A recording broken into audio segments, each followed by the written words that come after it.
اور بھائی اللہ نے کب کہا ہے کہ مجھے تمہاری نمازیں چاہیے؟ اللہ تو کہتا ہے تمہیں تمہارے لیے نمازیں چاہیے، اور نماز کو اتنا کیجول بنا لیا انہوں نے۔ صحیح مسلم کے اندر حدیث ہے، آپ صلی اللہ علیہ وآلہ وسلم نے فرمایا بندے کے کفر اور اسلام کے درمیان فرق ہی نماز ہے۔ جو نماز پڑھتا ہے وہ مسلمان ہے، اور جو نماز نہیں پڑھتا وہ پاکستان کے شناختی کارڈ میں مسلمان ہے، اللہ کی ڈیفینیشن میں وہ عملاً کافر ہے۔ صحیح مسلم انٹرنیشنل نمبرنگ کے مطابق 246 نمبر حدیث ہے، آپ جا کے پی ڈی ایف کھول لیں اسلام 360 میں، جا کے 246 نمبر حدیث صحیح مسلم کتاب الایمان چیپٹر میں کھول کے دیکھیں کہ بندے کے کفر اور اسلام، شرک اور اسلام کے درمیان فرق ہی نماز ہے۔ آپ بے شک اپنے آپ کو مسلمان کلیم کرتے رہے، لیکن وہ شناختی کارڈ والا مسلمان ہے، نکاح طلاق والا مسلمان ہے، اس کا جنازہ بھی پڑھ دیا جائے گا، پیدا ہوگا اذان بھی دے دی جائے گی، اللہ کے حضور وہ مسلمان نہیں ہے، وہ بس کلمے کا ہی ہم احترام کرتے ہیں، ادروائز تو عملاً کافر ہے وہ۔ اسی طریقے سے جامعہ ترمذی میں حدیث ہے، سنن نسائی کے اندر حدیث ہے، سنن ابن ماجہ کے اندر حدیث ہے کہ آپ صلی اللہ علیہ وآلہ وسلم نے فرمایا جس نے نماز چھوڑ دی گویا اس نے کفر کیا۔ من ترک الصلاۃ متعمدا فقد کفر۔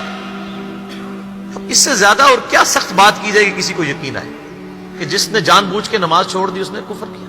اب جان بوجھ کے یہ نہ سمجھیے گا کہ جی میں بال بچیاں دے وہ کمائی کرتا رہنا تھا، منو ٹائم نہیں ملتا۔ جان بوجھ کی ڈیفینیشن بھی نبی علیہ السلام نے بخاری اور مسلم میں موجود ہے کہ اگر کوئی شخص بے ہوش ہو جاتا ہے یا سویا رہ جاتا ہے، یہ دو آپشنز ہیں، یا تیسرا آپشن ہے وہ بھول جاتا ہے، تو جیسے یاد آئے اسی وقت وہ والی نماز پڑھ لے۔ لیکن جو شخص دنیا کو ٹاپ پرائرٹی مانتا ہے، اپنا آفس چھوڑنے کے لیے تیار نہیں، اپنا کلینک چھوڑنے کے لیے تیار نہیں ہے، اور اپنی دکان چھوڑنے کے لیے تیار نہیں ہے نماز کے لیے، تو ظاہر ہے کہ وہ تو اپنے آپ کو دھوکہ دے رہے ہیں۔ اللہ تعالیٰ تو اپنے معاملات کے اندر بالکل اسٹریٹ فارورڈ ہے، بالکل یہ ذہن میں رکھ لیں۔ جامعہ ترمذی میں صحیح سند کے ساتھ موجود ہے، عبداللہ بن شفیق تابعی رحمہ اللہ تعالیٰ کہتے ہیں کہ صحابہ کرام علیہم رضوان صرف نماز کے چھوڑنے کو ہی اعمال میں سے کفر سمجھتے تھے، یعنی وہ کسی کو نماز پڑھتا ہوا دیکھتے تھے تو کہتے تھے یہ مسلمان ہے، اور کسی کو نماز پڑھتا ہوا نہیں دیکھتے تھے تو وہ کہتے تھے یہ کافر ہے۔ یہ جامعہ ترمذی ہے، یہ کوئی سٹوری بک نہیں میں سنا رہا آپ کو۔ مسند احمد میں صحیح سند کے ساتھ حدیث ہے، نبی صلی اللہ علیہ وآلہ وسلم نے معاذ ابن جبل سے فرمایا معاذ اللہ کے ساتھ کسی کو شریک نہ ٹھہرانا، خواہ تمہارے ٹکڑے ٹکڑے کر دیے جائیں، تمہیں سولی پہ چڑھا دیا جائے، تمہیں آگ میں جلا دیا جائے، اللہ کے ساتھ کسی کو شریک نہ ٹھہرانا، اور معاذ نماز بھی نہ چھوڑنا، کیونکہ جس نے نماز چھوڑ دی اللہ تعالیٰ کے ذمہ کرم سے وہ نکل گیا، اللہ کے حضور اس کے لیے کوئی حصہ نہیں ہے جس نے نماز چھوڑ دی۔ کتنا کریٹیکل ایشو ہے۔ اور اسی طریقے سے مسند احمد میں یہ ایک اور حدیث ہے کہ آپ صلی اللہ علیہ وآلہ وسلم نے فرمایا جس شخص نے اپنی زندگی میں نماز کی حفاظت کی، قیامت والے دن وہ نماز اس کے لیے نور ہوگی، نجات ہوگی، اور اس کے حق میں دلیل ہوگی، اور جس نے نمازوں کی حفاظت نہیں کی اس کے لیے قیامت والے دن کوئی نجات، کوئی نور اور کوئی دلیل نہیں ہوگی، الٹا اس کا حشر قارون، فرعون اور ابی ابن خلف کے ساتھ ہوگا، والعیاذ باللہ تعالی۔ یہاں تو ہم کہہ دیتے ہیں یا اللہ جو کچھ بھی ہے تیرے محبوب کی امت سے ہیں، یعنی اے اللہ ہم نے تو اپنی اصلاح کوئی نہیں کرنی، ہمیں اسی طریقے سے ہی قبول کر لیں، والعیاذ باللہ تعالی۔ اور کچھ ویسے علماء کا بھی اس میں بڑا برا کردار ہے کہ انہوں نے نماز کو بھی اتنا مشکل فرض بنا کے پیش کیا ہے کہ ایک عام آدمی کے لیے، اور جو دنیاوی معاملات کے اندر بھی انوالو ہے، اور کسی ایسی عورت کے لیے جس کے کئی بچے ہیں، مطلب اس روٹین کے اندر اس نماز کو مینج کرنا مشکل ہو جاتا ہے۔ ہمیں تو عشاء کی صرف 17 رکعتیں بتا دی گئی ہیں، حالانکہ 24 گھنٹے کے اندر ٹوٹل نماز کی رکعتیں 17 ہیں جن کی اکاؤنٹیبلٹی ہے۔ اور میں یہ بڑے یعنی وثوق کے ساتھ ایک ذمہ دار مبلغ کی حیثیت سے یہ بات کر رہا ہوں۔ آپ صحیح بخاری اور صحیح مسلم کھول کے دیکھ لیں، فرض نمازوں کی تعداد جو ہے وہ 5 آئی ہے، اور ان کی رکعتوں کی تعداد بھی بیان ہو گئی ہے۔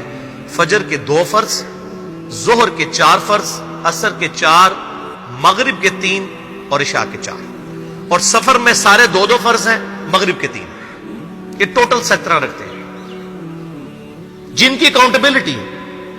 باقی جنہ گڑ پاؤ گے انہ میٹھا، وہ ساری نفلی عبادت ہے، وہ بخاری اور مسلم دونوں میں حدیث ہے۔ جس نے فرض کے علاوہ 12 رکعتوں میں استقامت کی اور وہ 12 رکعتیں آپ صلی اللہ علیہ وآلہ وسلم نے پڑھ کے بھی بتائیں. اور امہات المومنین میں سے سیدہ عائشہ نے، سیدہ ام سلمہ نے، سیدہ ام حبیبہ رضی اللہ عنہن نے روایت بھی کی کہ 2 فجر سے پہلے، 4 ظہر سے پہلے، 2 ظہر کے بعد، 2 مغرب کے بعد، 2 عشاء کے بعد. یہ 12 سنت موقدہ، جس نے یہ پڑھی اسے جنت میں محل ملے گا. اگر کوئی نہیں پڑھتا تو گنہگاری والا معاملہ کوئی نہیں ہے. اسی طریقے سے اس کے علاوہ ایک اور وطر کی نماز ہے جو سنت موقدہ ہے. وہ سیدنا مولا علی رضی اللہ تعالیٰ عنہ علیہ السلام کا قول ہے کہ وطر سنت ہے، سنت ہے، سنت ہے، مگر اسے مت چھوڑو.